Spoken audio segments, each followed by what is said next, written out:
A União das Casas Espíritas da Zona Norte apresenta O Espiritismo está no ar, um programa que anuncia, esclarece e consola.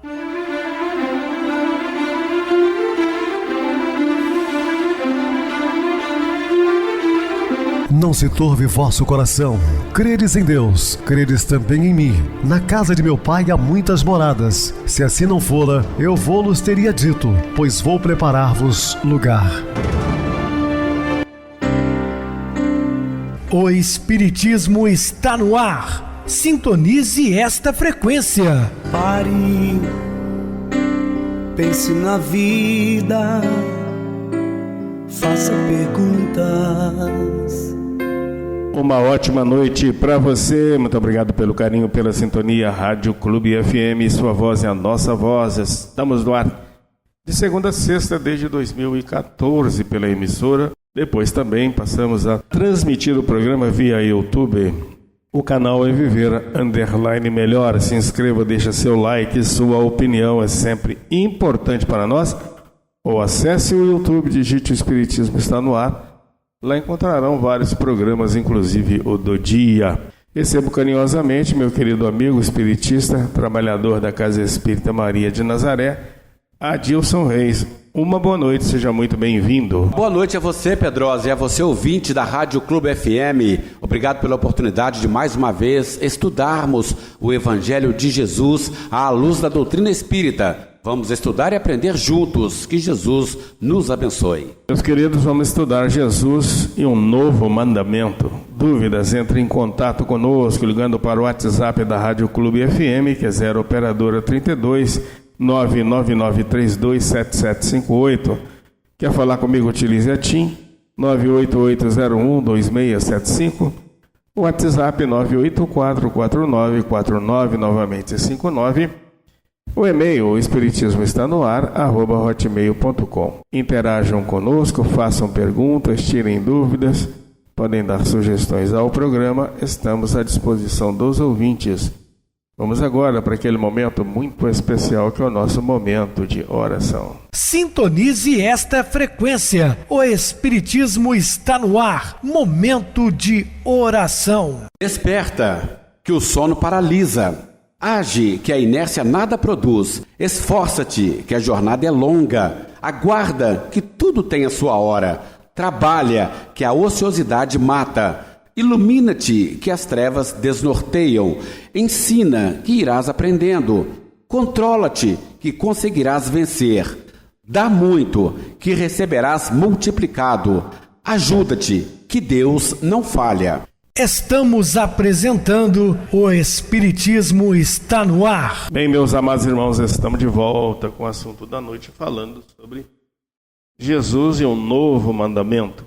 Em 2 momentos, na última ceia, Jesus expressa que o amor deve ser o fundamento que deve guiar as relações dos seus discípulos. E ele completa: o novo mandamento vos dou, que vos ameis uns aos outros, como eu vos amei. Que também vós, uns aos outros, vos ameis. Nisso todos conhecerão que sois meus discípulos, se vos amardes uns aos outros. João capítulo 13, versículos 34 e 35. Veja que 2000 anos atrás, Jesus já falava sobre esse amor, né? O amor ao semelhante e amar como ele amou. Difícil ainda para nós, mas devemos nos esforçarmos o tempo todo. Porque o ensinamento de Jesus é calcado no amor. Ele destaca o valor da confiança no seu amor e na sua proteção. Jesus esclarece que o amor deve estar fundamentado na confiança mesmo perante as adversidades. Não se turbe o vosso coração, credes em Deus, crede também em mim. Na casa de meu pai há muitas moradas. Se não fosse assim, eu vou-lo teria dito, pois vou preparar-vos o lugar. E se eu for e vos preparar o lugar, virei outra vez e vos levarei para mim, para que onde eu estiver, estejais vós também. Isso faz parte até da abertura do nosso programa, né? Mostrando das imensas e várias moradas na casa do Pai. A terra é apenas mais uma delas. Mesmo vós sabeis para onde vou e conheceis o caminho. Disse-lhe Tomé: Senhor, nós não sabemos para onde vais e como podemos saber o caminho? Disse-lhe Jesus: Eu sou o caminho, e a verdade e a vida. Ninguém vem ao Pai senão por mim. Se vós me conhecesseis, a mim também conhecereis ao meu Pai. E já disse, agora, se vós me conheceis, a mim também conhecereis meu Pai. E desde agora o conheceis e tendes visto. Disse-lhe Filipe: Senhor, mostra-nos o Pai, porque nos basta. Disse-lhe Jesus: Estou há tanto tempo convosco, e não me tendes conhecido, Filipe? Quem me vê a mim, vê o Pai. E como dizes tu, mostra-nos o Pai? Não crês que eu estou no Pai e que o Pai está em mim? As palavras que eu vos digo, não as digo de mim mesmo, mas o Pai que está em mim. Crede-me, ao menos, por causa das mesmas obras. Na verdade vos digo que aquele que crê em mim também fará as obras que eu faço, e fará maiores do que estas, porque eu vou para meu Pai.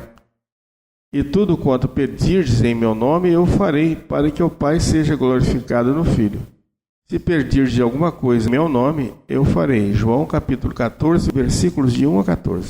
Ele é o caminho, Ele é a verdade, Ele é a vida. Cedo ou tarde iremos compreender que somente por Jesus atingiremos o estágio de espíritos iluminados. É o caminho que devemos trilhar. A sua doutrina de amor, de paz, de redenção é um conforto para todas as nossas almas ainda enfermas. E nós necessitamos o tempo inteiro do Cristo. Ele é o caminho, a verdade e a vida, sua luz imperecível brilha sobre os milênios terrestres, como o verbo do princípio penetrando o mundo.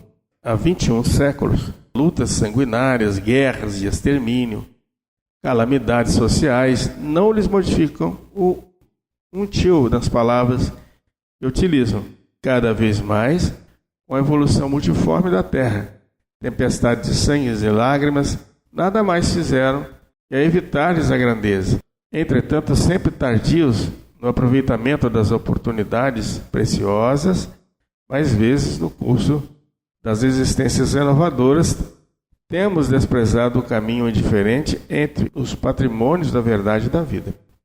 O Senhor, contudo, nunca nos deixou desamparados. Cada dia reforma os títulos da tolerância para com as nossas dívidas. Todavia, é de nosso próprio interesse levantar o padrão da vitória, estabelecer disciplinas para uso pessoal, reeducar a nós mesmos ao contato do Mestre Divino. Ele é um amigo generoso, mas tantas vezes lhes olvidamos, ou seja, esquecemos os conselhos que somos suscetíveis de atingir obscuras zonas de adiantamento indefinível de nossa iluminação interior para a vida eterna. Então observe que nós esquecemos. Essa palavra é muito utilizada no meio espírita. Olvidar, ouvidemos, é uma palavra espanhola, mas que significa esquecer. Jesus é a videira, eu sou a verdadeira videira, e meu Pai é o lavrador. Toda vara em mim que não dá fruto, atira e limpa toda aquela que dá fruto, para que dê mais frutos. Vós já estáis limpos pela palavra que vos tenho falado. Está em mim e eu em vós. Como a vara de si mesma não pode dar frutos se não estiver na videira, assim também vós, se não estiveres em mim. Eu sou a videira, vós as varas que está em mim, e eu nele. Este dá muito fruto, porque sem mim nada podereis fazer. Se alguém não estiver em mim, será lançado fora como a vara, e secará e colherá, e lançando no fogo ardem. Se vós estiverdes em mim, as minhas palavras estiverem em vós, pedireis tudo o que quiserdes, e vos será feito. Nisto é glorificado meu Pai, que deis muito fruto, e assim sereis meus discípulos. João capítulo 15, versículo de 1 a 8. Então, meus queridos, Jesus é o bem e o amor do princípio.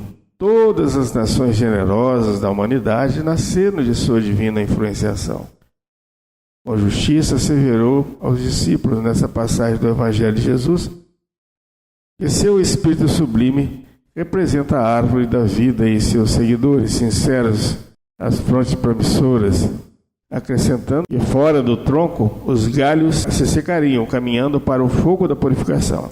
Sem o Cristo, sem a essência de sua grandeza, todas as obras humanas estão destinadas a perecer.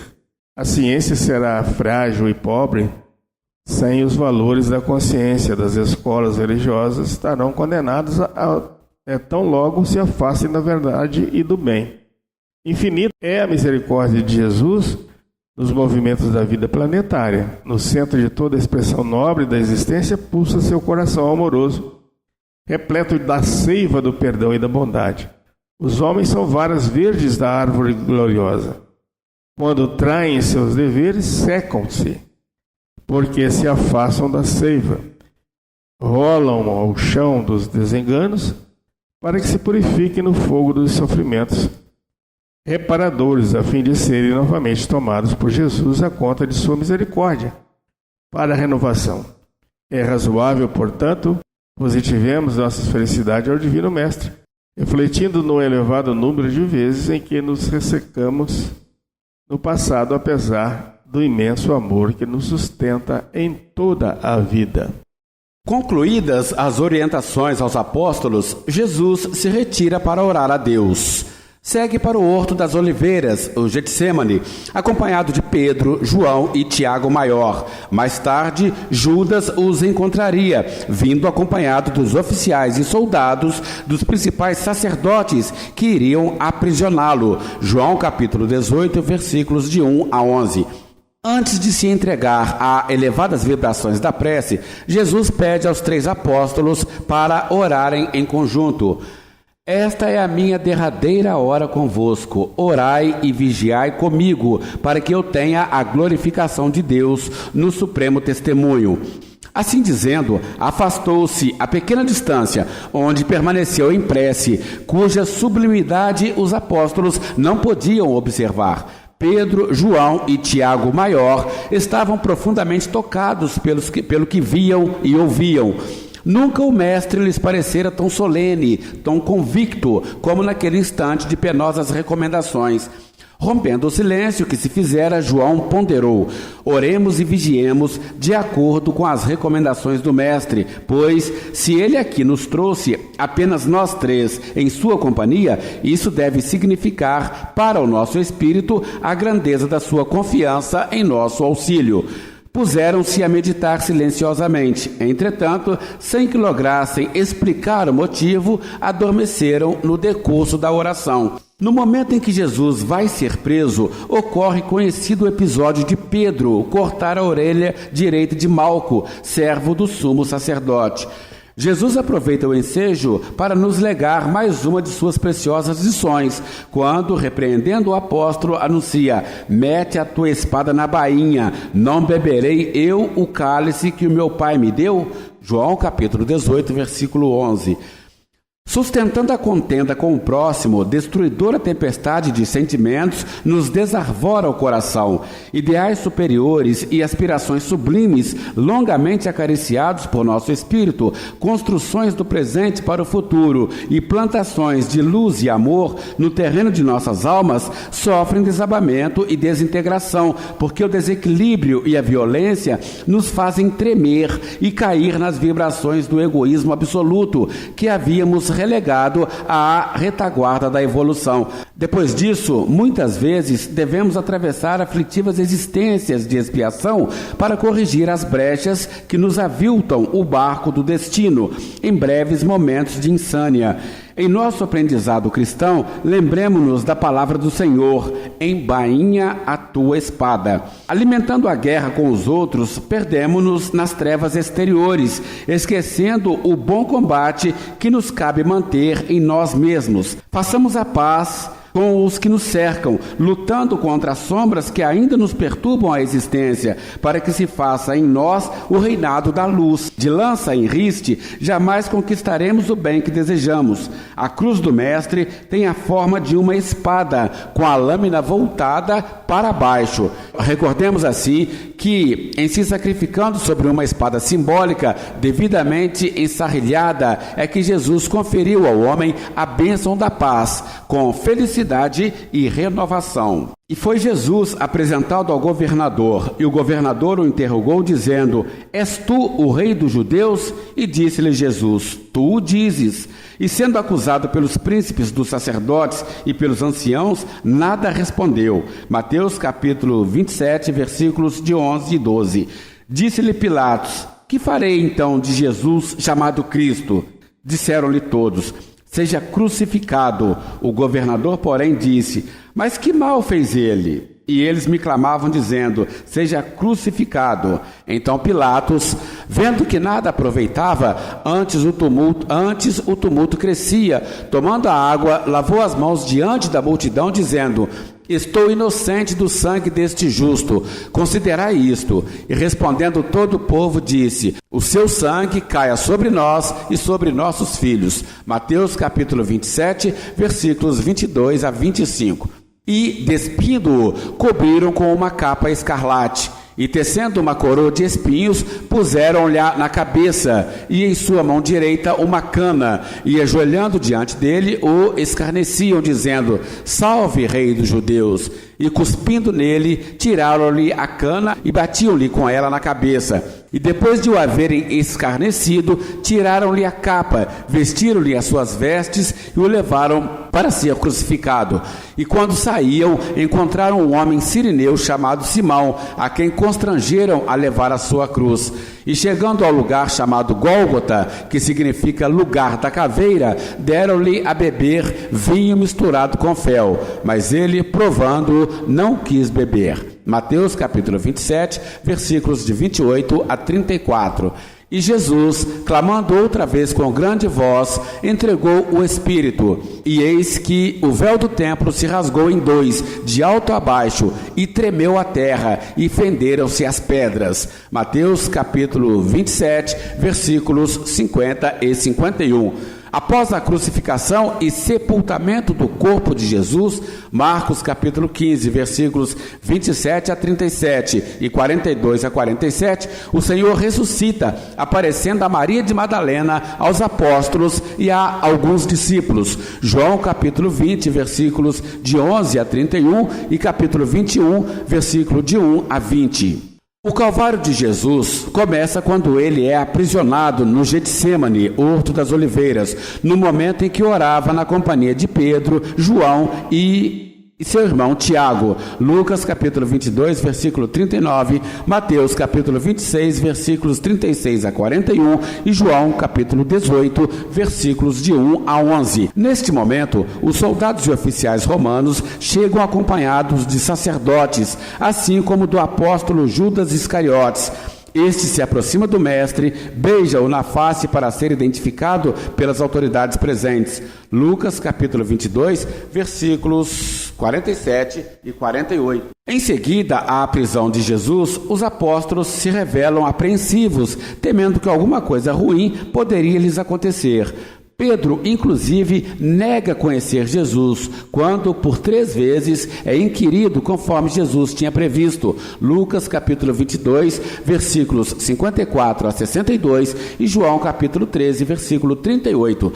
A negação de Pedro serve para significar a fragilidade das almas humanas, perdidas na invigilância e na despreocupação da realidade espiritual, deixando-se conduzir indiferentemente aos torvelinhos mais tenebrosos do sofrimento, sem cogitarem de um esforço legítimo e sincero na definitiva edificação de si mesmas. A excelsitude do Espírito Jesus é especialmente notada durante o seu Calvário e crucificação. O amor e a renúncia são expressivamente demonstrados, sobretudo após a traição, a humilhação e o abandono a que foi submetido. Poucos sabem partir por algum tempo do lar tranquilo ou dos braços adorados de uma afeição por amor ao reino que é o tabernáculo da vida eterna. Com poucos saberão suportar a calúnia, o apodo, a indiferença, por desejarem permanecer dentro de suas criações individuais, cerrando ouvidos à advertência do céu para que se afastem tranquilamente. Os discípulos necessitam aprender a partir e a esperar aonde as determinações de Deus os conduzam, porque a edificação do reino do céu no coração dos homens deve constituir a preocupação primeira, a aspiração mais nobre da alma, as esperanças centrais do espírito. Aprisionado, Jesus foi conduzido pelos mensageiros dos sacerdotes, manietando-lhes as mãos como se fosse um criminoso vulgar. Depois das cenas descritas com fidelidade nos evangelhos, observamos as disposições psicológicas dos discípulos no momento doloroso. Pedro e João foram os últimos a se separarem do mestre bem-amado, depois de tentarem fracos esforços pela sua libertação. No dia seguinte, os movimentos criminosos da turba arrefeceram o entusiasmo e o devotamento dos companheiros mais enérgicos e decididos na fé. As penas impostas a Jesus eram excessivamente severas para que fossem tentados a segui-lo. Da corte provincial ao palácio de Antipas, viu-se o condenado exposto ao insulto e à zombaria. Com exceção do filho de Zebedeu, que se conservou ao lado de Maria até o instante derradeiro, todos os que integravam o reduzido colégio do Senhor debandaram. Receosos da perseguição, alguns se ocultaram nos sítios próximos, enquanto outros, tocando as túnicas habituais, seguiam de longe o inesquecível cortejo, vacilando entre a dedicação e o temor. O Messias, no entanto, coroando a sua obra com o sacrifício máximo, tomou a cruz sem uma queixa, deixando-se imolar sem qualquer reprovação aos que o haviam abandonado na última hora. Conhecendo que cada criatura tem o seu instante de testemunho no caminho de redenção da existência, observou as piedosas mulheres que o cercavam, banhadas em lágrimas. Filhas de Jerusalém, não choreis por mim, chorai por vós mesmas e por vossos filhos. Exemplificando a sua fidelidade a Deus, aceitou serenamente os desígnios do céu, sem que uma expressão menos branda contradissesse a sua tarefa purificadora. Apesar da demonstração de heroísmo e de inexcedível amor que ofereceu do cimo do madeiro, os discípulos continuaram subjugados pela dúvida e pelo temor, até que a ressurreição lhes trouxesse incomparáveis hinos de alegria. Na manhã seguinte, Jesus é levado à presença de Pilatos, o governador romano da Galiléia, para ser interrogado. E Pilatos lhe perguntou: Tu és o rei dos judeus?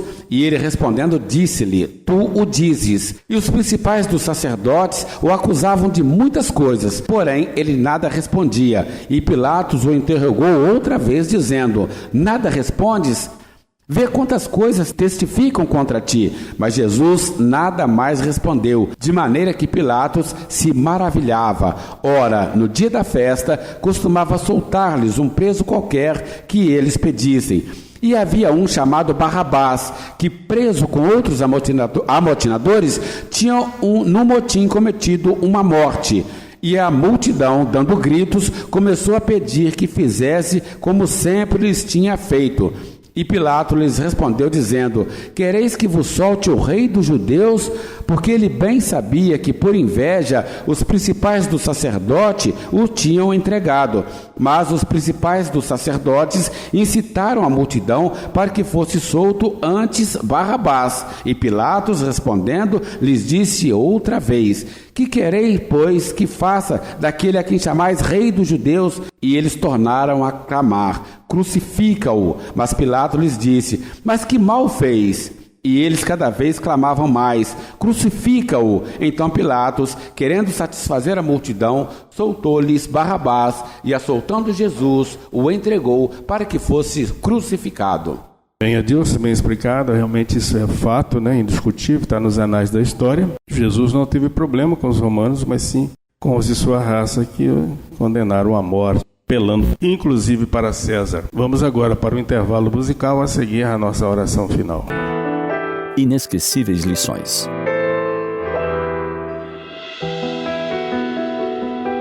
Anotou o evangelista Lucas, conforme lhe foi narrado, que nas pregações de Jesus, pedidos de variada ordem lhe eram dirigidos. Ele falava de um reino pleno de riquezas, um reino para além das fronteiras dos homens. Discorria a respeito de um rei que comandava o universo e todas as suas leis. Convidava as pessoas a aderirem a esse reino, que traduzia paz, mesmo em meio aos temporais das adversidades. No entanto, bastava calar-se para que dentre a multidão que sempre o acompanhava, começassem as rogativas. Alguém clamava pela saúde que se fora há muito tempo, embrulhada em panos de desesperança. Outro suplicava pelo amainar das dores do filho amado, da filha querida. Havia outros, no entanto, que se dirigiam ao mestre em tom de comando. Exige que meu sogro defina a posse da terra na qual trabalho, transferindo-a para mim. Impõe a meu irmão que venha trabalhar comigo no solo que nossos pais nos legaram e que é o sustento de nossas famílias. Interfere de modo a que eu venha ganhar a causa na justiça pela partilha dos meus bens que estão em demanda. Então, a voz da sabedoria advertia: quem dentre vós me elegeu para juiz das vossas causas? Cuidado, ficai de sobreaviso contra todo tipo de ganância. A vida de um homem não consiste na quantidade dos seus bens. Solucionai os vossos problemas sem grandes agravos, trabalhando pelo bem geral, porque tudo passa. Assim também a juventude, a maturidade. O meu reino é daqueles que se fazem ricos pelo que dão, pelo que cedem, pelo que perdoam, pelo que perdem, pois ganham a paz que nada pode perturbar. Ide em paz e amai a todos, sem vos preocupardes em demasia pelo dia de amanhã, pois que cada um deles tem a sua própria aflição.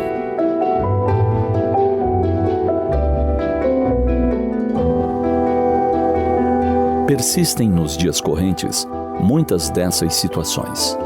Alguns procuramos os templos de oração em busca de soluções para questões terrenas. Buscamos o atendente, o sacerdote, o pastor, na ânsia de que ele, por seus méritos, rogue a divindade para que a justiça da terra haja em nosso favor. Que o processo se finde com rapidez e sejamos agraciados com os bens que aguardamos. Aproximamo-nos da casa de oração para rogar pela declaração de que fomos agraciados no concurso que prestamos. Que sejamos logo chamados e que nosso salário seja o mais compensador. Esperamos que, frequentando assiduamente o templo de nossa devoção, sejamos compensados com bênçãos especiais. A não ser assim, para que serviria nossa dedicação? Esperamos, queremos, exigimos. E quando nada acontece da maneira que desejamos, nos dizemos abandonados por Deus. Alguns dizemos não mais crer em quem se fez surdo aos nossos anseios. Importante lembrar para que nascemos, por que nos encontramos neste planeta. Certo que necessitamos do abrigo, da vestimenta, do alimento. Deverá, porém, nosso propósito ser o de acumular haveres? O mundo é rico de tesouros sem valor, e que lhes são atribuídos significados destituídos de importância, porque tudo se interrompe com a morte, passando para outras mãos, que também irão ceder a outras mais adiante. Reflitamos a respeito.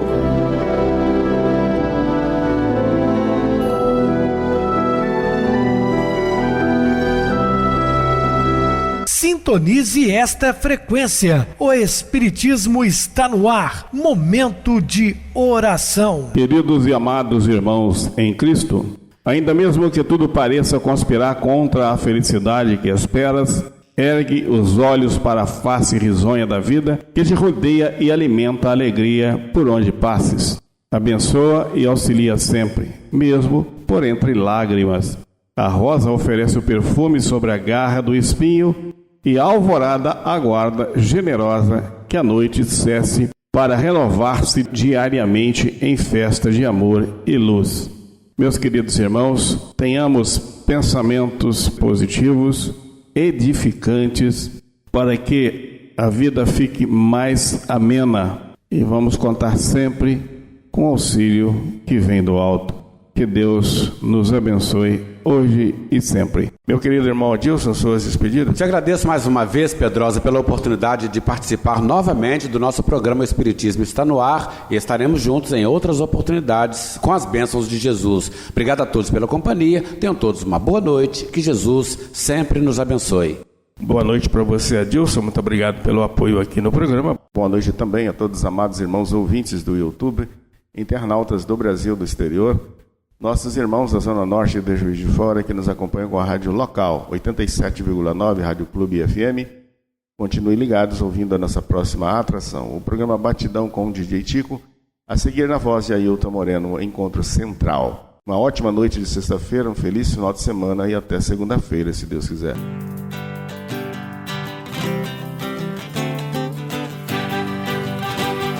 A União das Casas Espíritas da Zona Norte apresentou O Espiritismo Está no Ar, anunciando o Evangelho de Jesus, esclarecendo sua mensagem, consolando corações. Olhe pro céu e descubra imagens de luz. Se tem Jesus, o amor todo que Deus te deu. Pense no bem, no melhor em que pode fazer. Seja o que for, também vai receber. De coração, ajude o irmão, a caridade é o caminho do amor. Faça ainda que possa sofrer, pois bênçãos de Deus há de ter. Ame, perdoe e viva melhor a natureza, o céu e o mar. Veja o encanto que a vida nos dá, a chance eterna que temos para amar, para amar. Olhe pro céu e descubra imagens de luz. Sinta em Jesus o amor todo que Deus te deu. Pense no bem, no melhor em que pode fazer. Seja o que for, também vai receber. De coração, ajude o irmão, a caridade é o caminho do amor. Faça ainda que possa sofrer, pois bênçãos de Deus há de ter. Ame, perdoe e viva melhor a natureza, o céu e o mar. Veja o encanto que a vida nos dá, a chance eterna que temos para amar.